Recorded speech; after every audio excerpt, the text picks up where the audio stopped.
Thank you for the kind introduction. My name is Tempei Miyaji from University of Tokyo, Japan. First of all, I'd like to thank President Glenn DeVrief and all the Medidata staff for inviting me to this fantastic event. I also joined the Medidata NEXT Japan last month, and it was also inspiring, and I'm very honored to give the presentation here again at Seoul. So, this is my disclosure. My department is Department of Clinical Trial Data Management in University of Tokyo. Is financially supported by 9 companies, including Medidata, and I'd like to thank this company again. So my topic is new data collection methods, and I'd like to introduce 2 topics. One is mobile health, short for mHealth.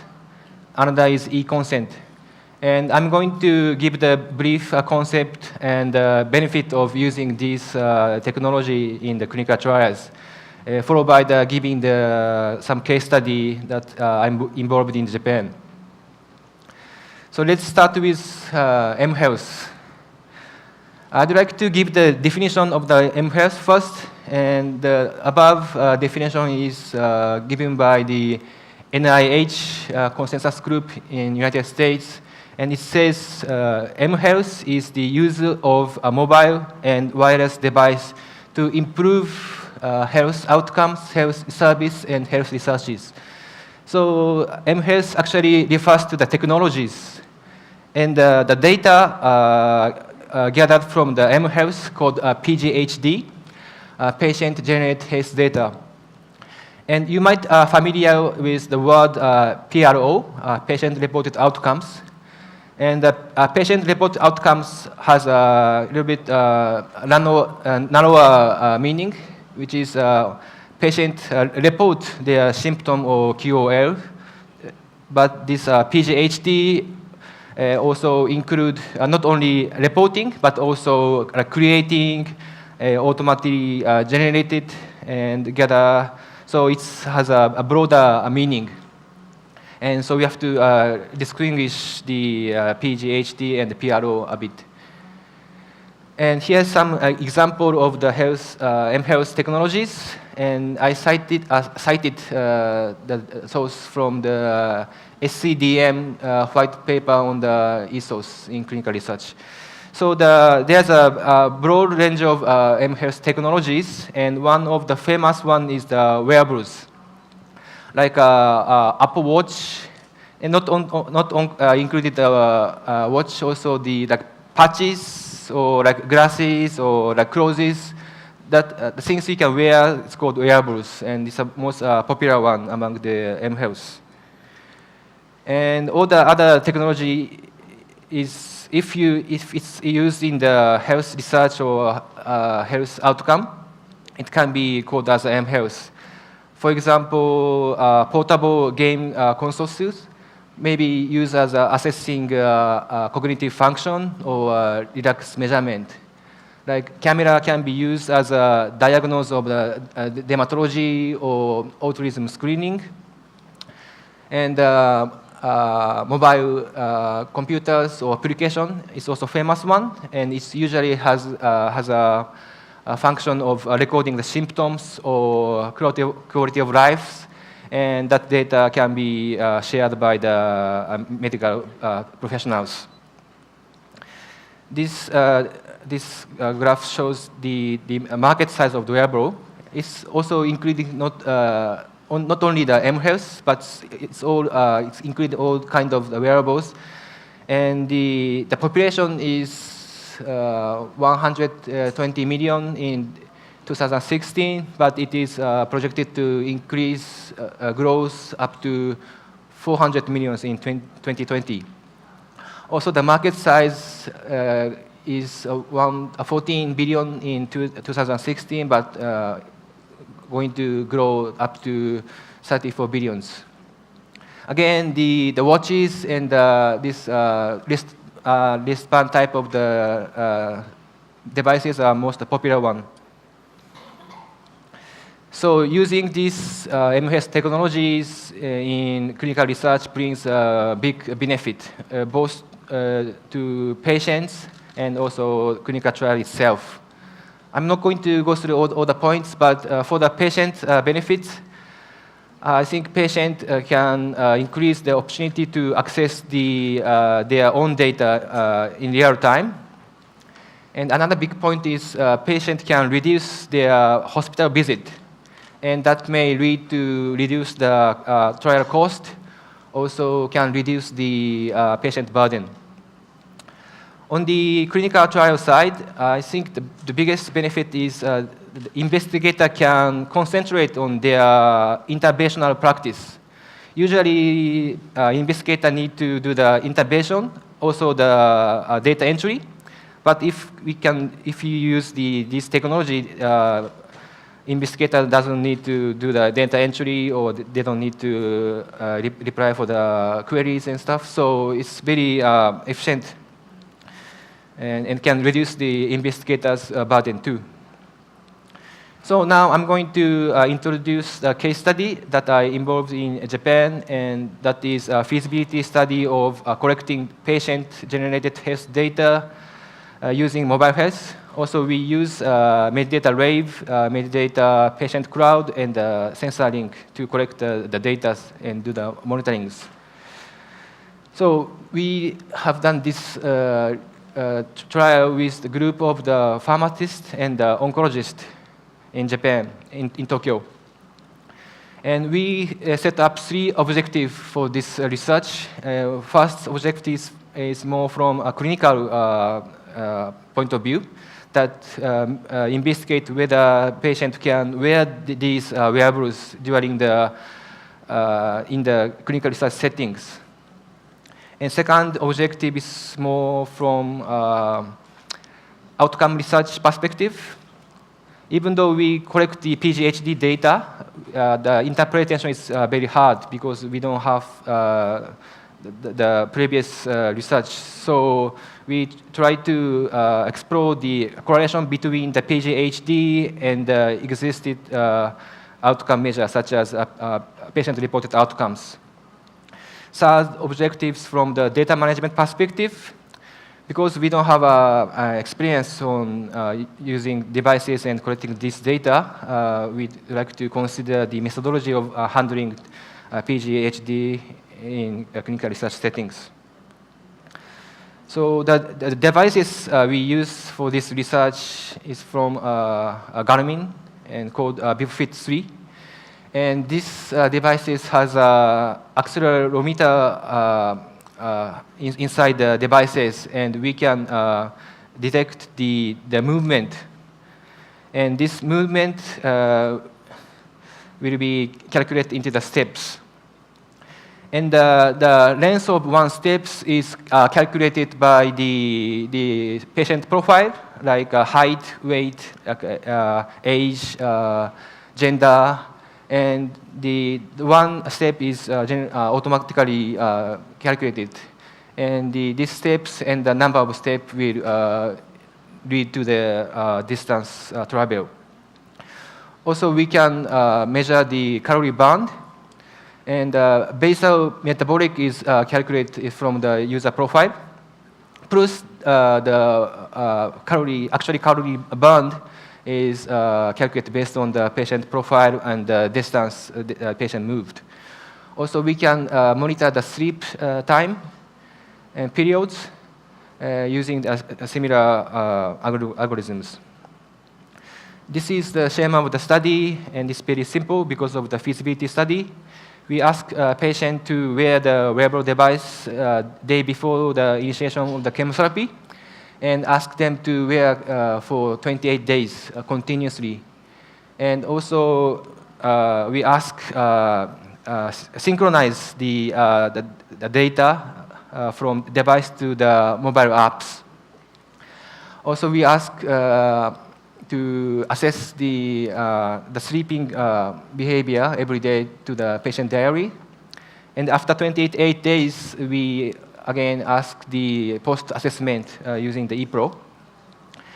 And after that, we also asked to wear the device another 5 months on the voluntary basis. Here's a key inclusion criteria. It's very simple. We could enroll any kind of cancer type, but it has to be a plan to receive the first-line chemotherapy. And they have to be inpatient at the time of enrollment. Also, they have to have their own smartphone, because they need to assess their symptoms on their phone. So these are the criteria for the inclusion. Patient-reported outcome, we measure that is cancer-related fatigue and the cancer-related symptoms using brief fatigue inventory and MD Anderson symptom inventory. For sleep, we use Pittsburgh Sleep Quality Index, and we also ask the impression of using the devices at the end of the intervention. This is the endpoint of this trial, and the primary endpoint was the adherence of the device. Because of this trial is the feasibility of wearable device, we need to measure how much patient can wear the devices during the period. And for the secondary endpoint, we set up some relation between wearable device data and patient-reported outcome measures. And this is the definition of the primary endpoints. There's no standard definition or measurement of adherence of the wearable device. So we defined for this research. And first of all, we defined well-adhered patients. And that is defined as those who wore the devices more than 70% of the time over the 28 days. And if more than 70% of the well-adhered patients are in the trial, we decided that the trial is using the wearable device in cancer patient is feasible. Sample size is 30 cancer patient, and for 6 months registration period and 6 months for follow-up period. We registered patients at 2 sites in Tokyo. And this is the model of collecting the PGHD in the clinical research setting. In the ordinary research setting, using RAVE and ePRO can be enough to collect the data from the investigator and the PRO. But if you want to collect the PGHD from the other devices, it's a little bit complicated. So we have to do some extra step to collect the data.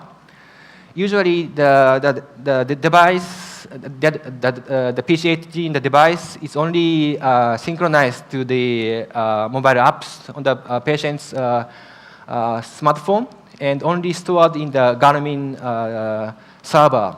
So we have to somehow pull out the data from the Garmin server and connect it to the Medidata server. And for this, we use the intermediate server service. And the company called Bardic provide the service to pull out the data from the wearable device server and convert the data format into the Medidata server. So using this intermediate server, we can collect the PGHD data from other devices to the Medidata server and manage the data together with the EDC and the patient-reported outcomes. And Bardix provides service to not only the Garmin, but also broad range of the vendors. So this model is quite generable and can be applied to any other research setting and devices. But we have some procedure to set up the device. And the beginning is the RAVE. So everything starts from RAVE. And first of all, the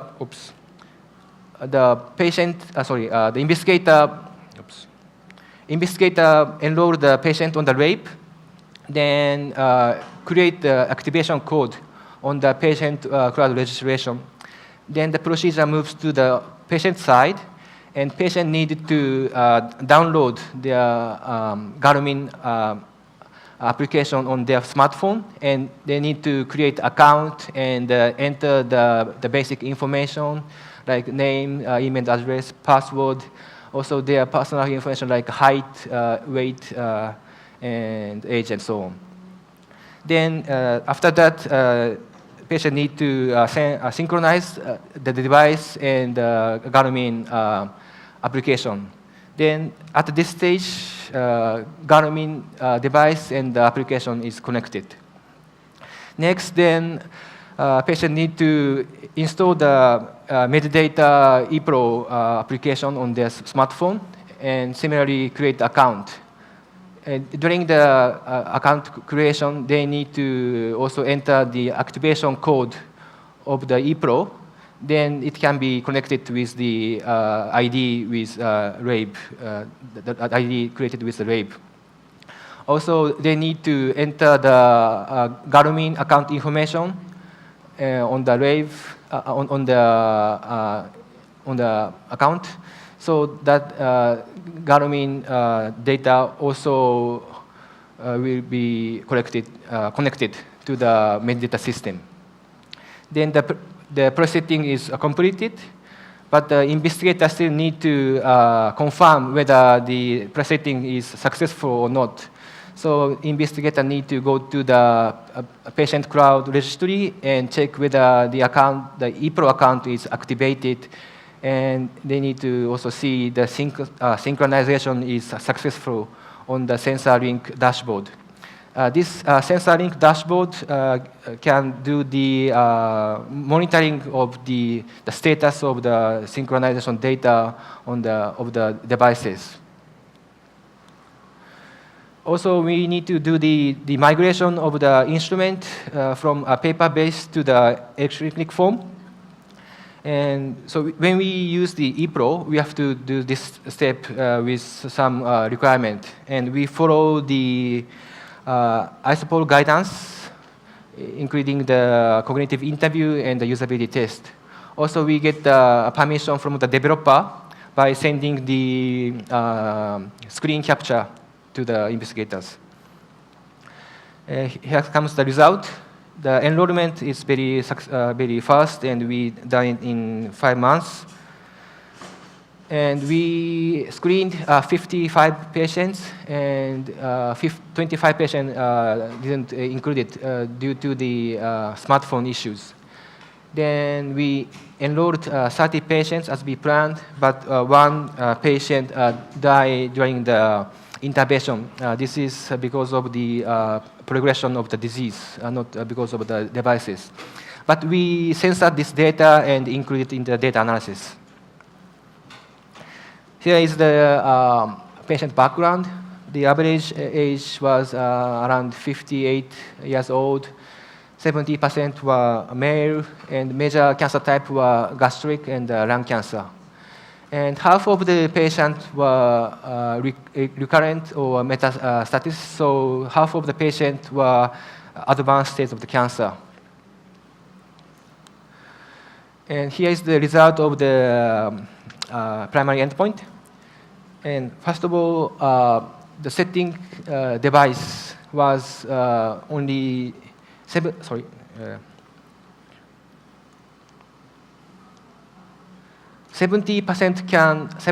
of patients can have done the device setting by themselves, but 30% needed some assistance of the clinical staff.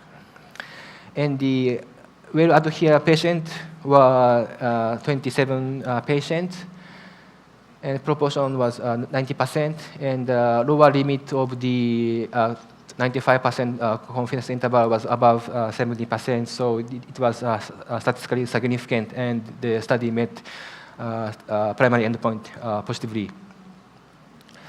The mean wearing time was 86% of 28 days, and not well adhered patients were above 50%. Overall, 78% of the adherence during the 28 days. We also explore the association between the frequency of the synchronization of the data and the adherence of the device. So we ask patients to synchronize the data every day, but actually only 8 patients synchronize the data 18 days. And there was a certain correlation between the adherence of the synchronization and the adherence of the devices. So people those synchronize the data tend to have a higher adherence on the devices. It was very interesting. And we also had some missing data during the data collection, and we categorize the missing data into 3 types. One is the missing data happened at the very beginning.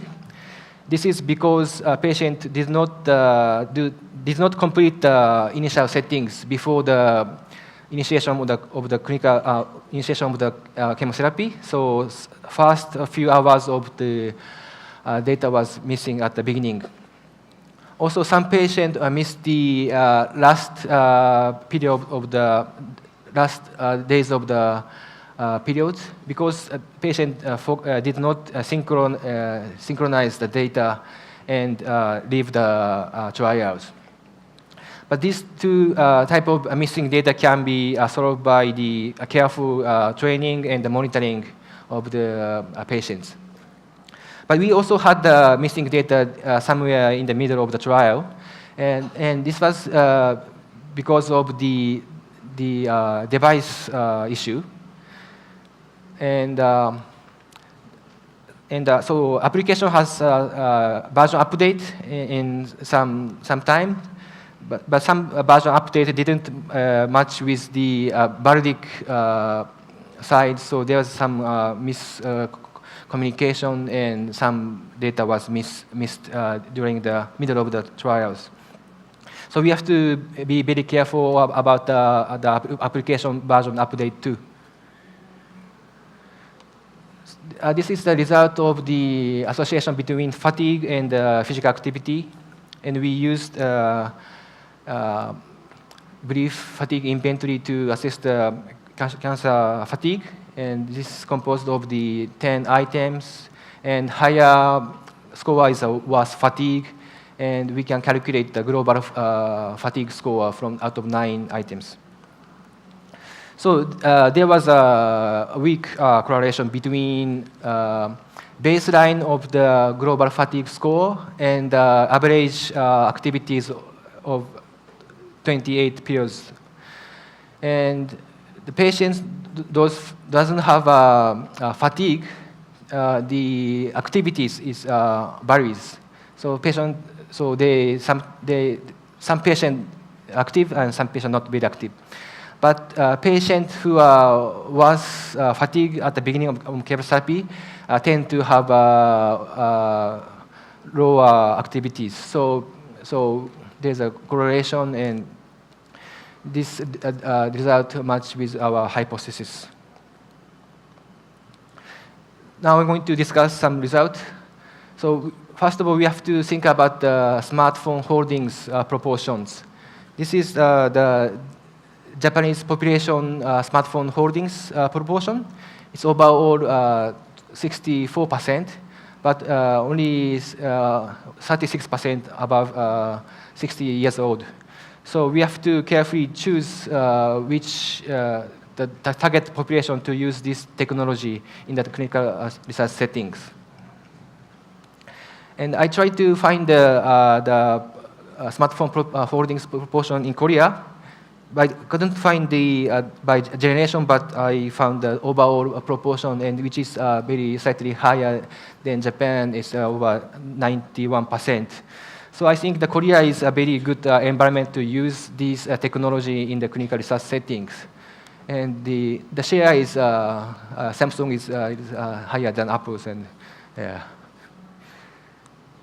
And device setup is also the big challenges, and we have to be very careful about the initial setup, Because if we could not complete the initial setting, the missing data will happen, and it's going to be influence the quality of the research. Also, yes, so we need have a good education and training at the beginning of the trials to the research coordinator as well as the patients.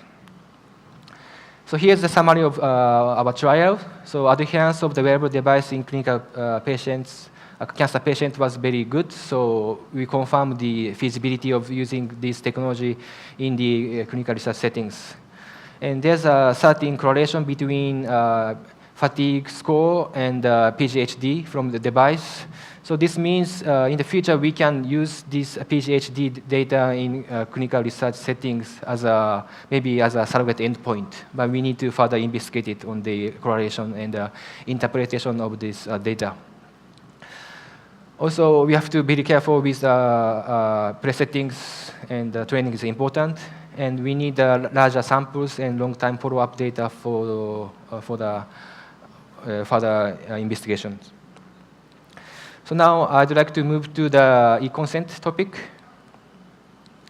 So first of all, in the daily real-world practice, I think the informed consent process is like this. CRA visit to the site, and maybe they are particularly interested in seeing the signature on the consent form. I think it's very crucial, because if there's no sign on the consent form, that's going to be a very big problem. But the previous research suggests that only 54 participants understand the research aimed, and only half of patients understand the randomization, and less than half patients understand joining the clinical trial is voluntary. So this shows that although they signed on the consent form, half of the patients not really understand the aim of the research or intervention, and so on. So it might bring the ethical issues. So the informed consent process should be not only getting a sign from the patient, but also we have to have exchange information between the investigator and the patient. And the investigator need to carefully see how patient understand the trial they're going to join. Here I summarize the major characteristics of the eConsent. I think there's 3 characteristics. One is use of multimedia for explaining the study design, objective, and confirming their understanding of the trial in the process, in the consent process. The second is using the e-signature, and I think it's a new part compared to the paper process. And the third characteristic is eConsent can be used remotely. So we can get the consent even they're not visiting the hospital. And this brings a great advantage for the clinical trials. And below I show the definition of the FDA. I cited from the guidance of the eConsent. And actually, FDA called they named officially EIC, not the eConsent, but actually it means same things. So this is the example of the multimedia using in eConsent. For example, investigator can use like a video or like a picture diagrams to give the explanation of the design, or maybe investigator can get the signature on the electric list. And there's also, so various kinds of methods can be used in the eConsent. And so eConsent brings a very big benefit to the clinical trials. Like, so if we use eConsent, we can standardize the eConsent consent process among the multiple sites. And we can keep the record of the comprehension level of the patient, we can record the communication between medical professionals and the patient, and we can also release the papers. Also, we can get the consent from remotely. And there's some challenge to implement eConsent, but we can overcome this challenge by accumulating the experience. So there are some guidance available, and the right one from the FDA guidance, and the middle one is the implementation guidance from the translated biopharma. This was published summer last year. And the left one is the city recommendations. And translated did some survey on the eConsent around the world, and they investigate the status quo. And it's in 2016, already 29 countries already use some technology of the eConsent already. And they did a survey which type of the multimedia used for the eConsent, and summarized by the country. In United States, almost all kind of multimedia in use, and all kind of operational techniques are used. But in Japan, only like video and the picture diagrams kind of technology is used to explain the study design, and we have not used the eConsent, e-signature yet. And here's the situation in Korea. I think the situation is pretty much similar to Japan. And in Korea, some company already use the video or diagram and this kind of technique in the clinical trials. And also similar in China too. So in the last part, I'd like to introduce investigator-initiated trials using eConsent in Japan. And this trial was psycho-oncology trials, and aim of the trial was to investigate the smartphone-based problem-solving therapy for cancer patient. And target was the cancer patient who has no recurrence, but they has a certain fears on their recurrence. So this application might be helpful to reduce the fear of the cancer patient who doesn't have a recurrence. So we did 8 weeks intervention of this smartphone-based treatment, and we collected data using BID type of ePRO for assessment. Because of the intervention is only done on the patient smartphone, they don't need to go to the hospital, and assessment also done on the ePRO. So this trial was 100% virtual trial. So the settings and the target and assessment really fit to the virtual trial concept. So here I stated how we implemented the eConsent into the practice. And basically, we follow the FDA guidance and try to implement all the checkpoint into the practice. And ultimately, the approval of the eConsent is by the IRB. So we have to have a long consultation with IRB and providing them the FDA guidance and related material. So we explain a lot about this technology to the IRB and get their understanding of the IRB opinions. Also, we prepare ordinary type of the consent process. Like we prepare the paper-based. We also prepare the homepage. We prepare the video on the YouTube for the explaining the designs, and we also prepare the homepage and the query window for if patient if they have any questions.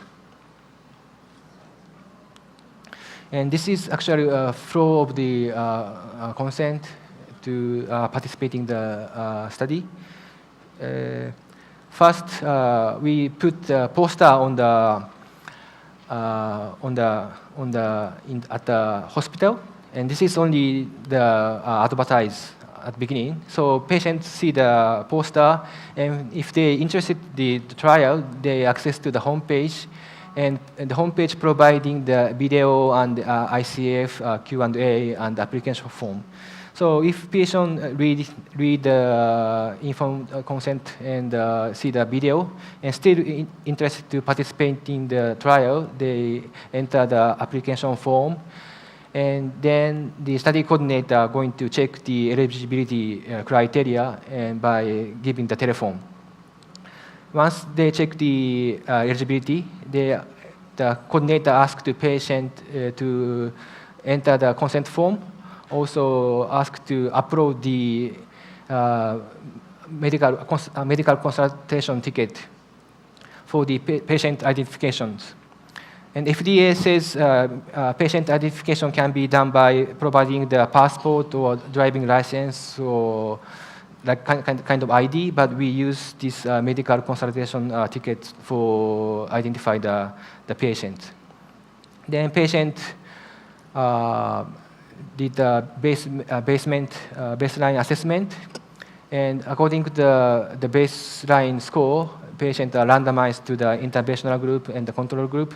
When patient are randomized into the allocation group, the password for the application send it automatically to the patient and start their web-based treatment for 8 weeks. At the same time, they have to assess their QOL and the fear of recurrence at week 2, 4, 8, and 24. And use of the application, we monitor these using the Google Analytics. And for the data management, managing the consent process. In the consent process, we collect personal information, and we have to secure into the secure server. So we divided the server of the ePRO and eConsent server separately, and we anonymize the data. So the patient can access both data, but the investigator, the data manager can access only to the ePRO server. So they will not see the patient personal information. So this is a summary of the eConsent. So I introduced the feature, benefits, and the issue of eConsent based on the guidance.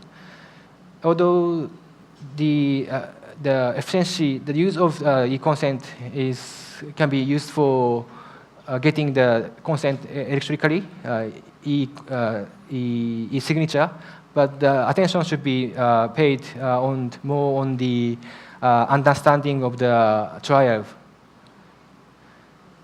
And so guidance also available, and technology is ready. So just use the technology to improve the patient and trial quality. So this is the conclusion. I introduced two new concepts of data collection. One is mHealth, and another is eConsent. And as I said, technology is already available. It's established. And Medidata provides a very strong solution for both technology. So why not using this technology to improve the patient quality and trials quality itself? So I think it's time to implement this technology into real-world clinical research practice. This is all about my presentation. Thank you very much.